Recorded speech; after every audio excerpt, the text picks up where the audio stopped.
Hi, my name's Rachel Lehen. I'm the Managing Director of Fit for Duty and Fatigue Management Solutions.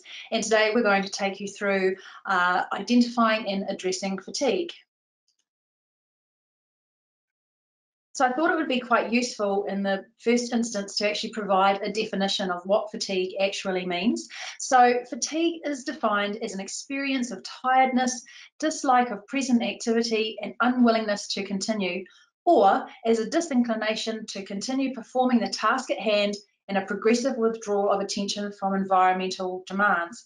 So essentially what that means is that fatigue is a state of impairment that is caused as a result of having inadequate or insufficient sleep.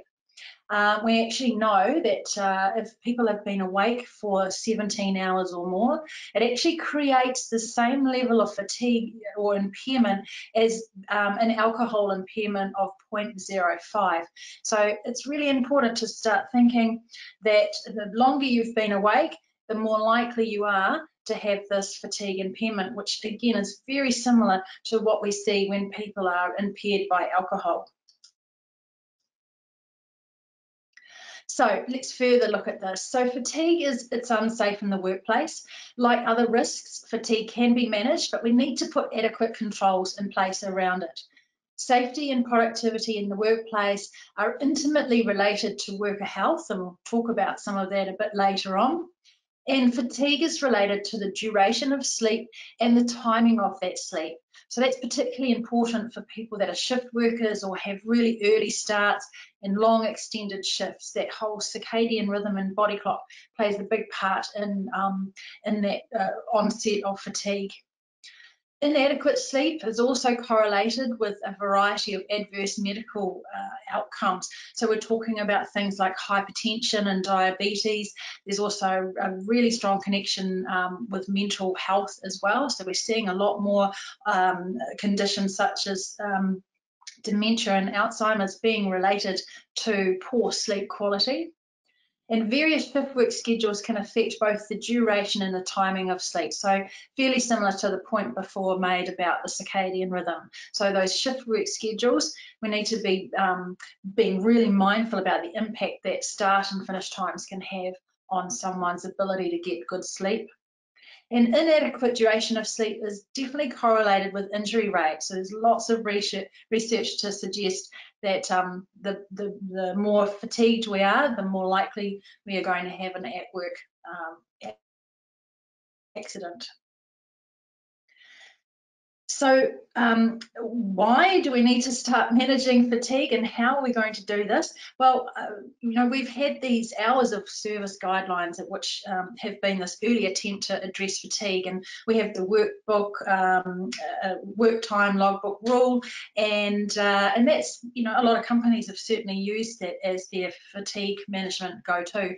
But in actual fact, I'd really encourage you to start looking way beyond just prescribed work time rule, because it's often the non-work activities that create the at-work fatigue level. So we'll talk about this in a little bit more detail in this next slide.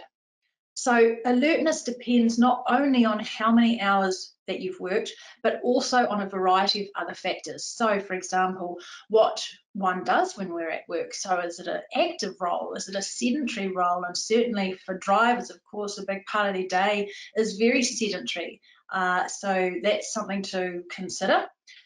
When one is at work, and again, this is about the timing of work from a biology perspective and that whole circadian rhythm, and when we have different times of the day when we are more alert than other times. So that's really important to be mindful of when we're creating schedules and rosters, etc.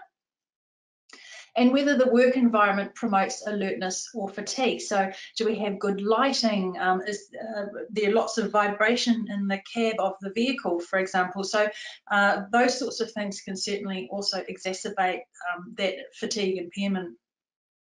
And then whether somebody's obtaining adequate sleep during their time off.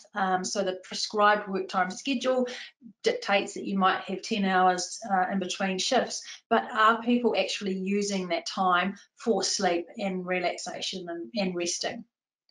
and whether or not someone has an environment or a sleep environment that promotes high quality restorative sleep. So for example, we might have some drivers who very frequently have to stay away from home, so they're sleeping in hotels, some may be sleeping in sleeper cabs in their vehicles. So those sleeping environments don't always promote this good quality sleep. So that's, you know, important to be mindful of that also.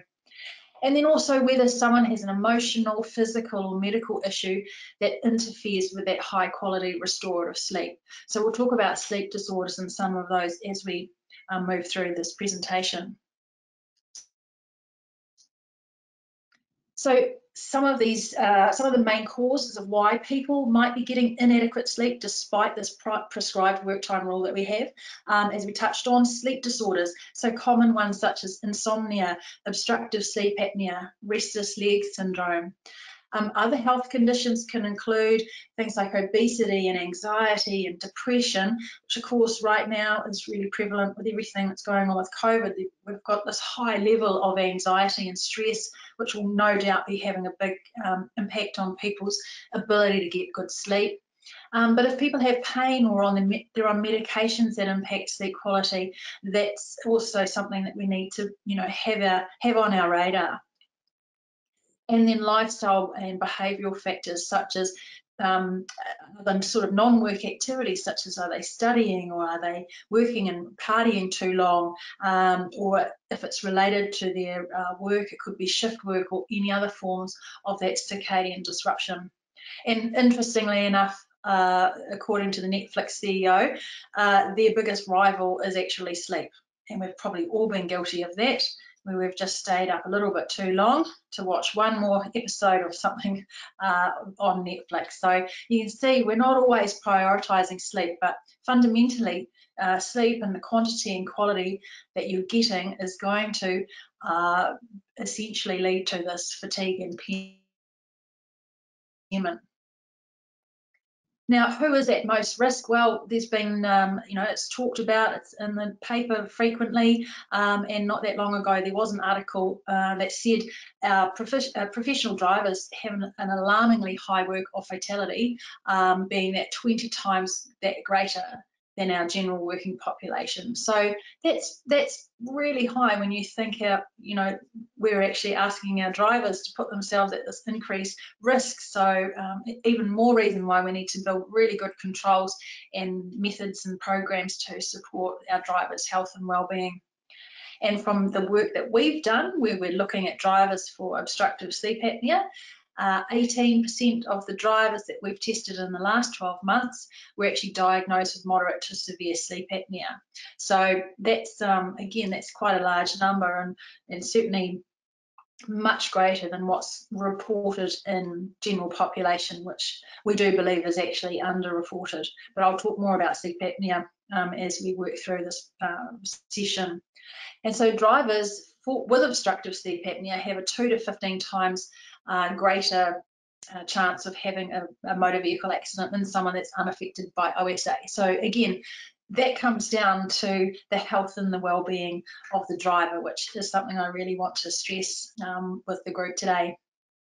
So I wanted to put this slide up to just demonstrate a number of sort of newspaper headlines talking about recent road crash incidents, and just to demonstrate who is at most risk. Now, sometimes it will be the commercial driver who has made an error, or it could be just the general public. But absolutely, you can see that these crashes are happening, and they're happening way too frequently. Certainly, I'm sure we all agree they're happening way too often. And so we've got technology in trucks. You know, all the safety technology.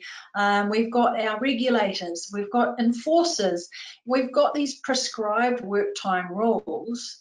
So why are we still having all of these crashes? And so I think it's really important that we remain focused on the human factors part of the health and safety equation, because I truly believe this is where we can make the biggest impact and by taking a proactive and a preventative approach where that driver health and well-being remains top priority. As I've said before and sort of alluded, I think that sleep is really the most fundamental part of fatigue management. And of course, there's other things that can contribute to fatigue, and it could be medications and diet and physical fatigue. But in the context of the fatigue we're talking about with driver safety and their ability to react quickly and have that good reaction time when they're driving, sleep is really going to be the most important part of this equation.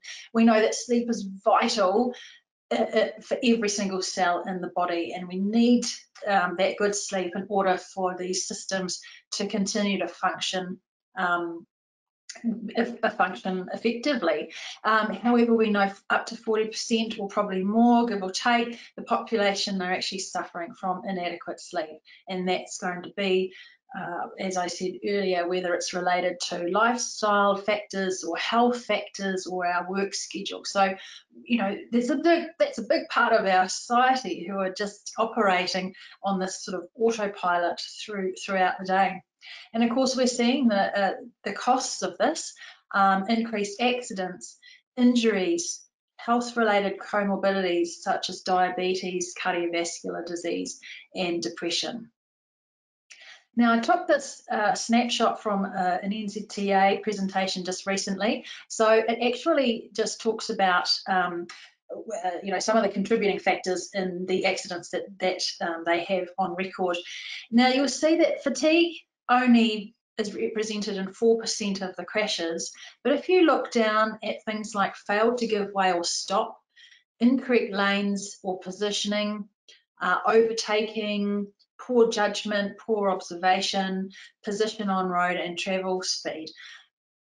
We've highlighted those there because I would imagine in a high percentage of those cases, fatigue was actually the underlying reason why these people failed to stop or give way, or they had that poor judgment or poor observation. So I would think that if we really knew how to measure fatigue, that top, that 4% would be, you know, 10 times that potentially. So just something to bear in mind when you're doing your incident investigations. Are we actually looking and attributing accidents to fatigue, or are we putting it down to other things that could be a result of being fatigued?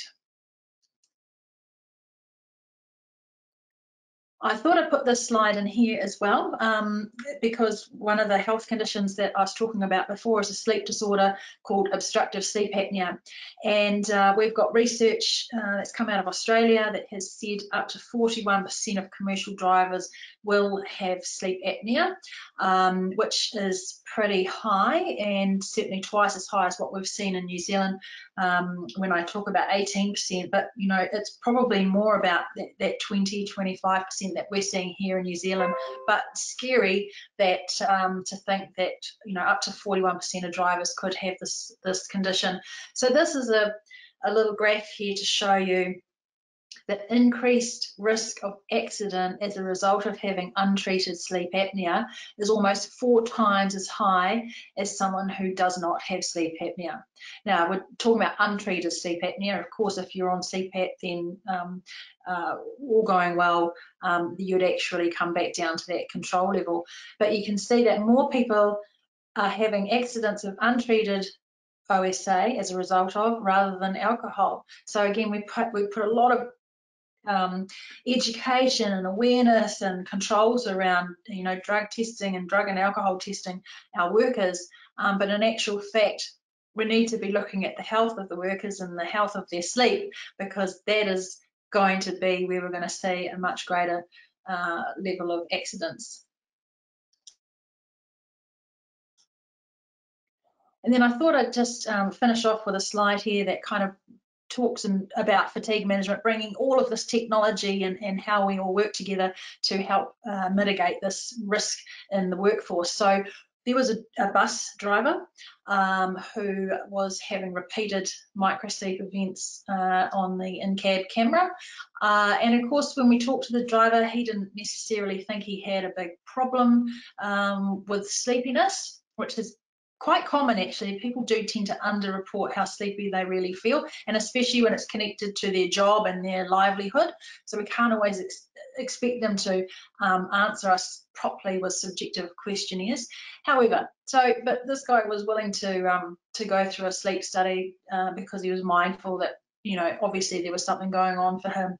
So this is a snapshot of the data we collect when we do a sleep study for sleep apnea, which is essentially measuring oxygen in our blood, because every time you have an apnea where your airway collapses, your oxygen levels drop. So those top indicators across the top there, you can see there's like a breath and then a flat line, and it takes another breath and then a flat line. And these apneas are lasting for 39 seconds, 53 seconds, 53 seconds, and 113 seconds where he did not breathe. And you can see subsequently his oxygen levels are dropping down to 77%, 59%, which they should be in the high 90s. So the good news is that this person has now been diagnosed with sleep apnea and is now on a CPAP machine, so he can continue to drive his school bus safely, and we can all be confident that he's adhering to his therapy, and now, you know, he's doing really well, so he's safe on the road. So from a benefit perspective, definitely making sure that we're including sleep studies and fatigue assessments with your annual medicals or routine medicals is there's a significant advantage in helping people identify and sort some of these sleeping challenges out.